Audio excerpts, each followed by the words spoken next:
conséquences. Très bien. Voilà que c'est dit. On va passer à l'autre sujet. En espérant qu'on aura quelques temps. Mais c'est bien. Ça, c'est du trouble à l'ordre de ce plateau. C'est le trouble à l'ordre de ce plateau. Je vous en prie.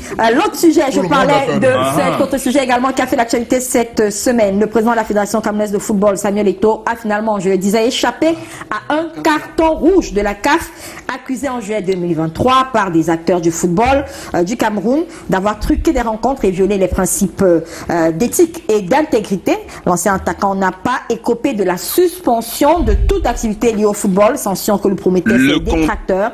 Le jury disciplinaire de la CAF a estimé qu'en l'état, il n'y a pas de preuves pour déclarer M. Eto'o fils et M. Valentin Cohen coupables de manipulation des matchs. Toutefois, le jury disciplinaire a estimé que M. Eto'o a gravement violé les principes d'éthique, d'intégrité et d'esprit sportif prévus à l'article 2, alinéa 3 des statuts de la CAF, en signant un contrat avec la marque de société One East Bet en échange d'une rémunération, et par conséquent, M. Eto'o a été condamné à une amende de 200 000 $ américains, une décision que le camp Eto'o n'approuve pas complètement. Déjà, on va commencer par cette décision. Le thème chez nous, c'est, on a dit Eto'o coupable ou non coupable finalement. Est-ce qu'il s'en sort bien, Céline Saint-Germain? Je vous pose la question parce qu'on a beaucoup parlé de foot ces derniers temps sur nos plateaux et vous étiez là. Est-ce qu'il s'en sort finalement bien? On l'a beaucoup entendu, on supputait, est-ce qu'il sera président? Est-ce qu'il s'en sort finalement bien de ces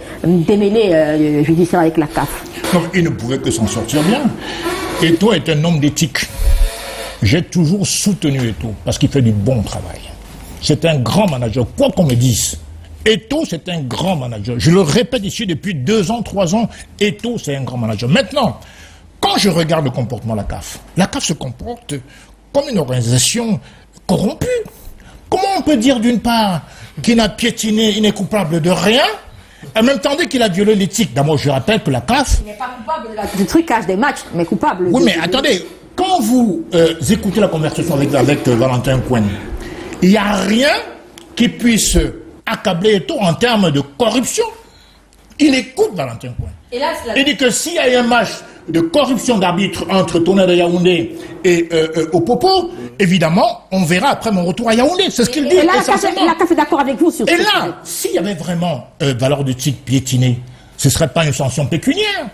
Une sanction pécuniaire, ça voudrait dire quoi? Qu'on peut acheter la morale? C'est ça que ça voudrait dire? Moi, je dis que la CAF, c'est une organisation de corrompus. Ça démontre donc que toutes les accusations portées contre Eto'o étaient nulles et sans aucune base légale, en vérité. La preuve, c'est que l'amende pécuniaire en place, ce qui aurait pu être, si c'était si grave que ça, une suspension, par exemple.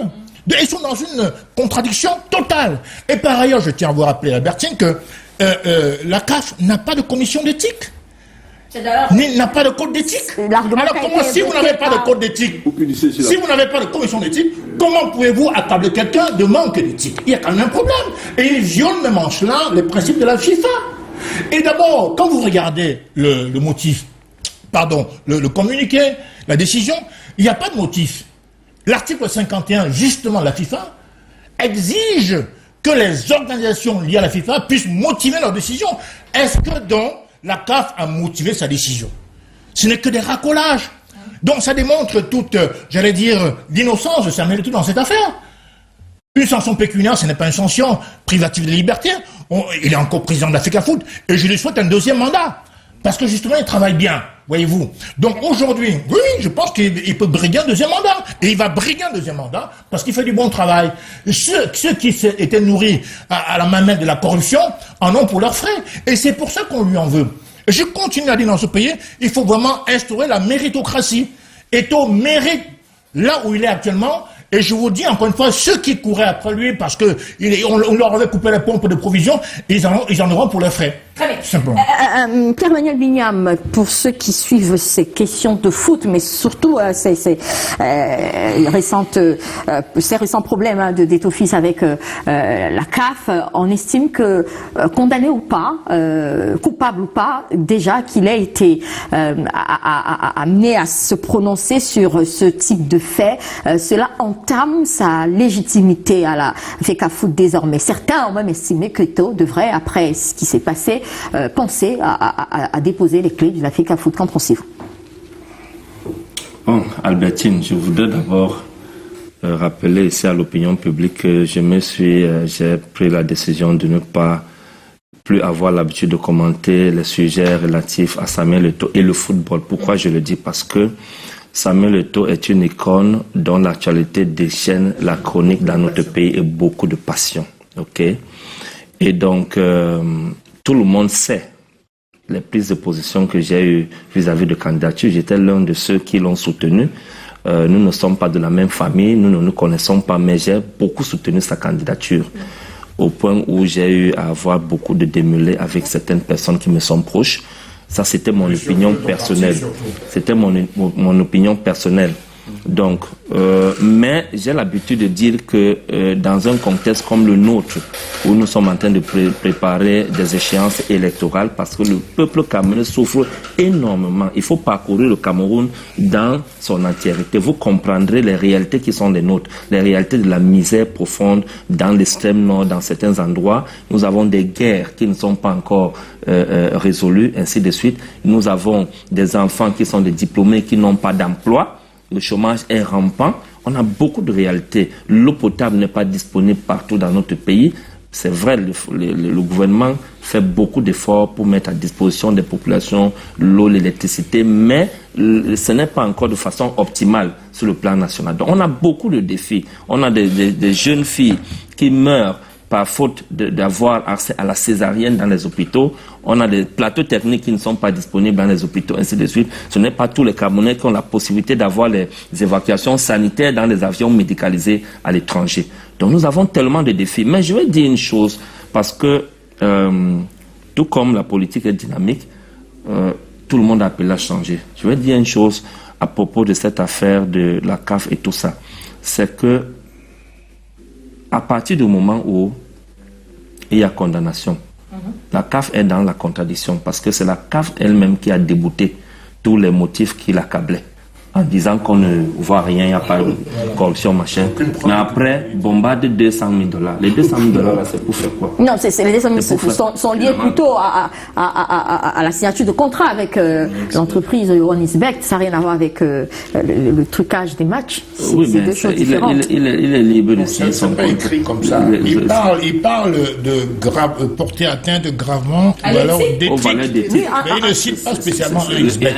Et il conclut par une condamnation de $200 000. Ça veut dire qu'ils veulent une partie de l'argent peut-être que Eto'o a fait qu'à Donc c'est une organisation corrompue. Pourquoi cette condamnation? Cette condamnation est incongrue. Elle est incongrue, elle n'aurait pas eu lieu de $200 000 et tout cela.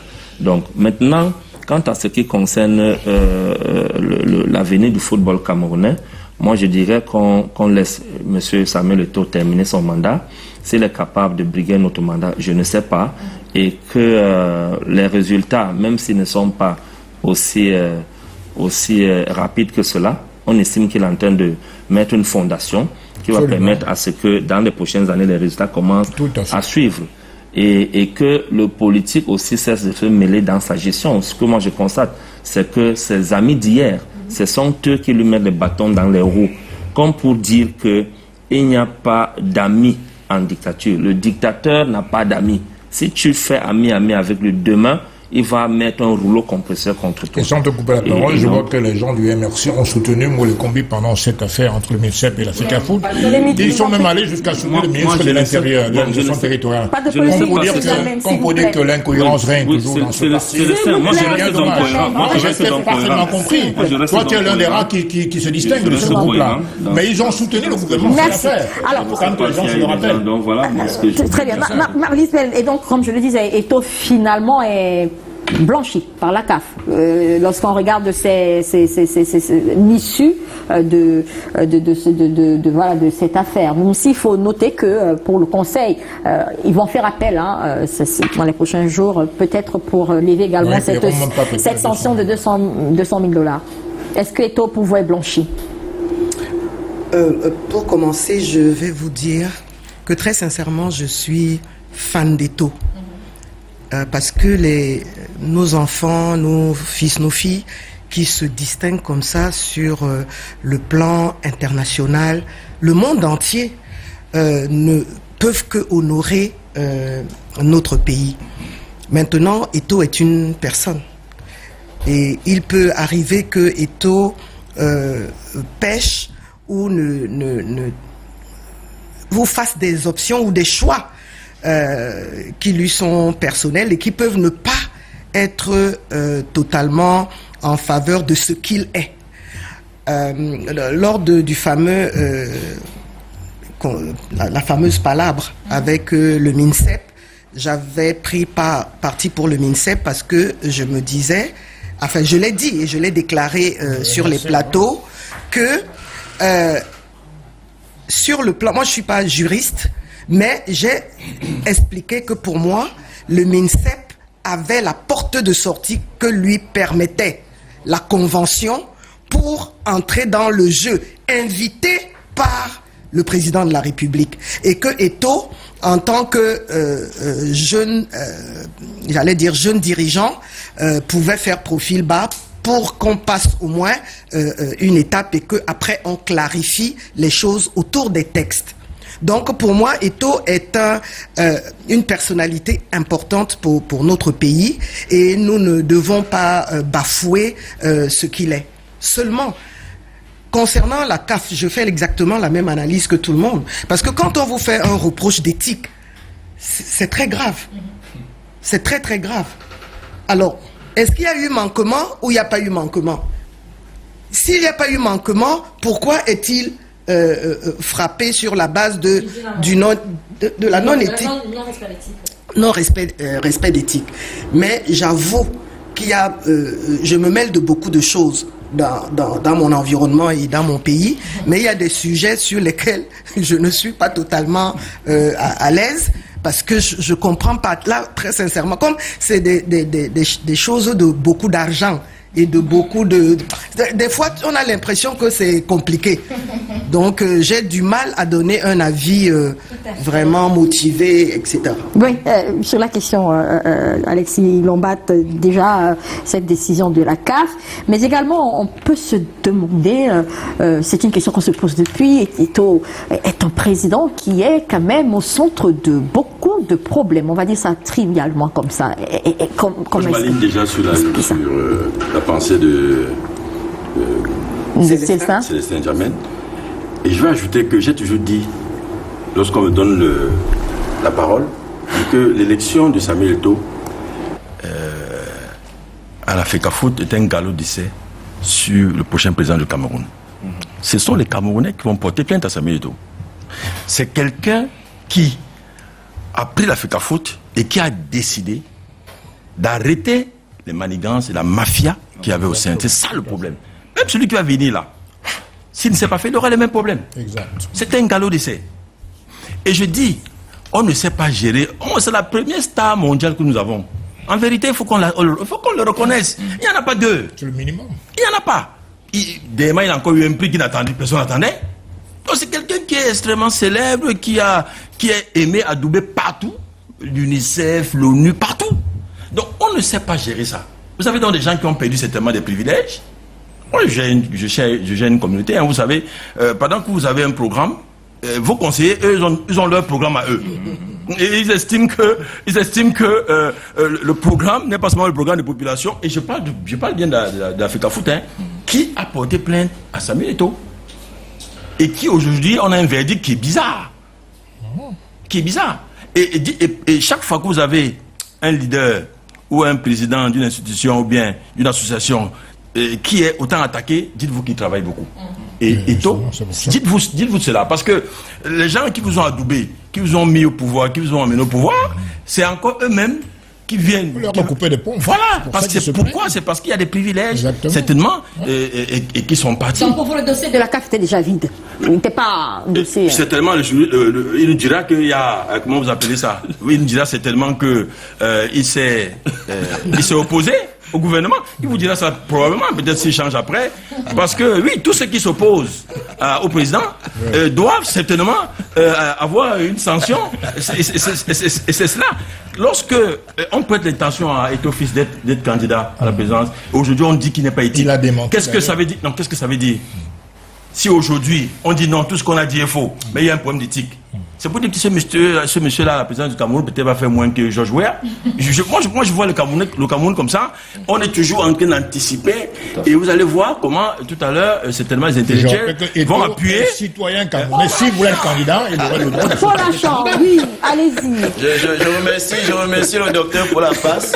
Mais je voudrais aussi le dire à Junior, nous, on ne rate pas les pénaltys. Et j'aimerais aussi dire... Non,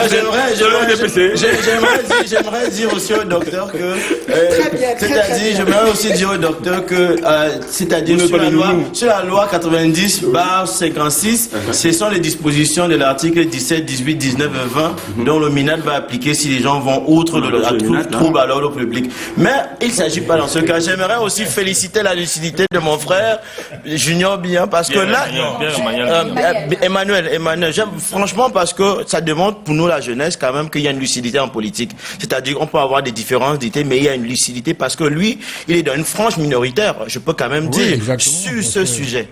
Parce que nous avons très bien vu sur les réseaux sociaux ceux qui collaient une image et une éthique à Samuel Eto'o qui était autre que la plupart des Camerounais, soit disant même des Africains ou le monde entier, reconnaissent sur Samuel Eto'o. Donc moi-même, franchement, je te dis merci pour ça parce que c'est une frange, parce que lui-même il a une minorité sur ce sujet. Donc il faut être quand même lucide et humble pour tenir ses propos. Parce que nous avons vu jusqu'à présent ce qu'ils font sur son image, sur les réseaux sociaux. Pour moi, je dirais juste, comme le grand frère le docteur a dit, la plainte a été mise par des Camerounais.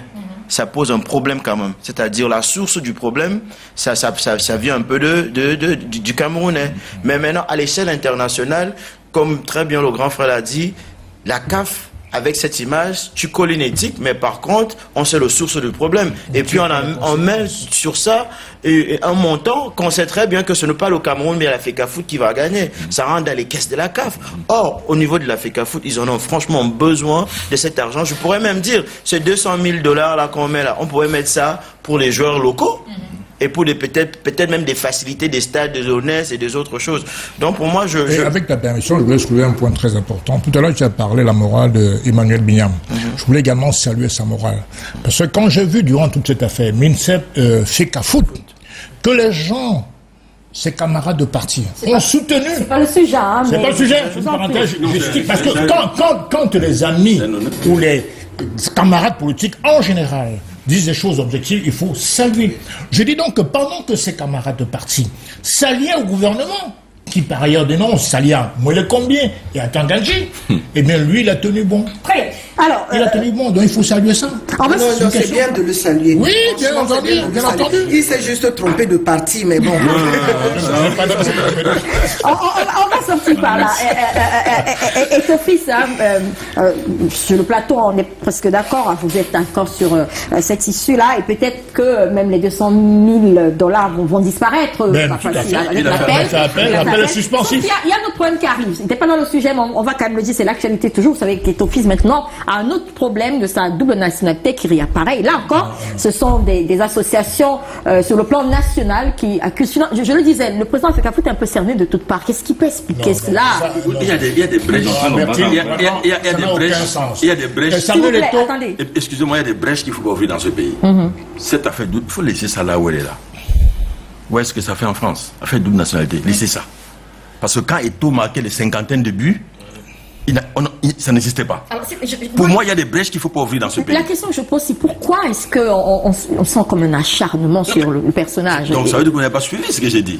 Je vous dis que dans la tête des gens, on voit président de la République, on voit candidature. Donc il va... Et vous savez, chaque fois que vous avez cette aura-là, les gens vont fouiller dans la poubelle pour chercher une once de quelque chose pour vous détruire. C'est ça la vérité. Et quand on ne trouve rien, Et on commence à raconter n'importe quoi. Est-ce qu'il a incompris finalement Marlys Bell, ou alors les attentes étaient très grandes et ceux qui avaient pensé qu'il avait le costume qu'il fallait sont un peu déçus? Bon, moi j'ai fait dans mon parcours professionnel beaucoup de formations en management. Et je sais que changer une situation, c'est-à-dire un processus de changement, d'abord c'est quelque chose de douloureux, parce que ça va aller chercher à l'intérieur des individus. Et ce n'est pas facile, donc ça prend forcément et de la technicité, et du temps, et des ressources qualifiées. Donc moi j'ai toujours plaidé dans nos échanges qu'on ne lui a pas donné le temps. Enfin, qu'on ne lui donne pas manifestement suffisamment de temps pour voir germer ce que lui, il croit être en train d'implémenter. Bon, donc, d'autre part, je crois qu'il faut simplement, s'il est confiant, s'il sait qu'il a quelque chose à donner à notre pays, qu'il ne se décourage pas. Hein? Nous tous, la preuve, Atangandji est bien la cible de beaucoup de gens, mais il est convaincu qu'il est en train de jouer sa partition et faire sa part de boulot. Donc, Eto'o-Fils ne se décourage pas et qu'il aille de l'avant et que les Camerounais aussi soient un peu empathiques. C'est un jeune, excellent footballeur qui est dans le people, qu'on connaît dans le monde entier, mais son expérience en termes de management n'est pas si avérée que ça. Parce que là, il démarre sa vraie carrière de manager. Voilà. Oui, c'est vous savez, en général, cette brèche, comme l'a dit tout à l'heure le maire Lombat, il faut vraiment éviter de l'ouvrir. Parce qu'on pourrait citer au sein du gouvernement les ministres qui ont la double nationalité. On pourrait citer parmi nos icônes, pour ne pas les citer Roger Mila, qui a une double nationalité. Alors doit-on remettre en cause la camerounité de Roger Mila? Donc il faut arrêter avec ça. Vous savez, il y a un adage qui dit que le guépard n'utilise pas sa force, sa vitesse pour montrer au chien qu'il est le plus fort, qu'il est le plus rapide. Il utilise sa force pour chasser. Et tout doit rester droit debout. Parce qu'il fait du bon travail. Les déçus, c'est les qui? C'est les gens qui étaient dans une mafia indicible pendant des années et des années. Donc il est venu remettre tout cela en cause. Je suis en train de dire ceci. Eto'o travaille. Ce travail portera ses fruits, peut-être lors de son deuxième mandat, que je souhaite. Et enfin, la FECAFOOT a des prérogatives, a des textes. Dans l'affaire MINSEP, par exemple, FECAFOOT, vous voyez très bien que Eto'o s'est arc-bouté sur le décret présidentiel 2014 et sur la convention 2015. Donc, on lui a donné raison. Finalement, quand M. Marc Brice et M. Mwelkombi font le recrutement sans l'avis de la FECAFOOT, violant ainsi tous les textes, mais c'est dramatique. Apprenons à respecter les textes dans ce pays. Oui, et ce sera la dernière prise de parole de cette plateau. Rapidement à propos d'une supposée candidature de Samuel Eto'o à la présidence de la République. Comme nous avons l'habitude de le dire, nous l'avons dit pour Franck Biya, que tout citoyen camerounais qui est capable de remplir les conditions qui lui permettent d'être candidat peut être candidat à n'importe quelle élection. Donc si Samuel Eto'o veut être candidat à l'élection présidentielle, sa candidature est la bienvenue s'il remplit toutes les conditions. Je m'inscris en faux contre toute forme de connivence ou de conspiration qui voudrait qu'on barre la voie à qui que ce soit. Parce qu'aujourd'hui, nous sommes victimes de ça, comme beaucoup d'acteurs politiques de notre pays. Et donc chacun est libre de poser sa candidature. Mais en attendant, le président de la FECAFOOT avait fait une sortie pour préciser qu'il n'était pas intéressé. On est encore loin de l'échéance. Ça peut changer. Mais sauf pour le moment, on va s'en tenir à cette sortie-là. Non, mais sauf qu'il avait aussi dit qu'il ne sera jamais président de la FECAFOOT. Aujourd'hui, il est. C'est dynamique. Les choses peuvent bouger. Merci à vous d'être venus sur ce plateau ce dimanche, monsieur et madame. On se retrouvera dimanche prochain avec d'autres candidats et d'autres sujets. D'ici là, portez-vous bien. Bon dimanche à tous.